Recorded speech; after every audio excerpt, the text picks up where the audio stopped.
అందరు అధికారులు కూడా సభ్యులు అడిగిన అన్ని ప్రశ్నల మీద మొత్తం ఎజెండా మీద చక్కగా చర్చ జరిగింది. అన్నీ కూడా సమాధానం చెప్పడం జరిగింది. ముఖ్యంగా దీంట్లో కొన్ని సమస్యలు కూడా మా కమిటీ దృష్టికి తీసుకొచ్చారు. ఈ సోషల్ వెల్ఫేర్లో హాస్టల్స్ విషయం కానీ, అలాగే ఎడ్యుకేషన్ సంబంధించి కానీ కొన్ని సమస్యల్ని మా దృష్టికి తీసుకురావడం జరిగింది. అవన్నీ కూడా మరి మనం ప్రభుత్వానికి నివేదించి దానికి కూడా పరిష్కారం కోసం మా వంతు ప్రయత్నం చేస్తామని చెప్పి కూడా నేను తెలియజేస్తూ ఉన్నాను. మరి ముఖ్యంగా మరి మొన్నటి రోజున విశాఖపట్నం, నిన్న విజయనగరం, ఈరోజు శ్రీకాకుళం. మరి మన ఈ ఉత్తర ఆంధ్ర జిల్లాను చూస్తూ ఉంటే ఇంతకుముందు అయితే గోదావరి జిల్లాలు బాగా డెవలప్ అయి ఉండేవి.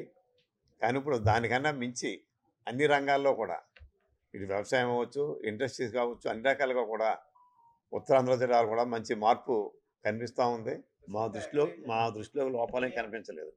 ముఖ్యంగా ఎన్ఆర్జీ సంబంధించి చూసుకుంటే విజయనగరం, శ్రీకాకుళం జిల్లాలో 300 కోట్లు ఇక్కడ మనకి మెటీరియల్ కాంపోనెంట్ కింద వస్తుంది సెంట్రల్ గవర్నమెంట్ స్కీమ్లో.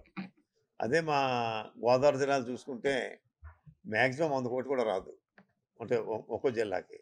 ఇక్కడ మొత్తం అంతా కూడా 70% ఖర్చు పెట్టడం వల్ల రోడ్స్, డ్రైన్స్ చాలా డెవలప్ అవుతాం. చరిత్ర సృష్టించినోడు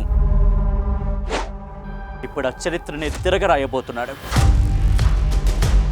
అబద్ధాల గోడల్ని బద్దలు కొట్టి నిజాలను రాగా మీ ముందుంచబోతున్నాడు. నిజమైన వార్తల కోసం వెంటనే డౌన్లోడ్ చేసుకోండి రా యాప్ని.